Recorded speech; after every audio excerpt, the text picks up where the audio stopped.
ఇర్మియా 13వ అధ్యాయము 23వ వచనము. కూషు దేశస్థుడు తన చర్మమును మార్చుకొనగలడా? చిరుతపులి తన మచ్చలను మార్చుకొనగలదా? మార్చుకొనగలిగిన యెడల కీడు చేయుటకు అలవాటు పడిన మీరును మేలు చేయ వల్లపడును. హబక్కూకు 1వ అధ్యాయము 8వ వచనము. వారి గుర్రములు చిరుతపులుల కంటే వేగముగా పరుగులెత్తును. దానియేలు 7వ అధ్యాయము 6వ వచనము. అటు పిమ్మట చిరుతపులిని పోలిన మరి ఒక జంతువును చూచితిని. దాని వీపున పక్షి రెక్కల వంటి 4 రెక్కలుండెను.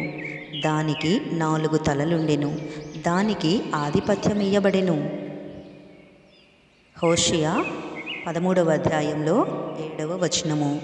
కాబట్టి నేను వారికి సింహము వంటి వాడనైతిని, చిరుతపులి మార్గమున పొంచియున్నట్లు నేను వారిని పట్టుకొన పొంచియుందును.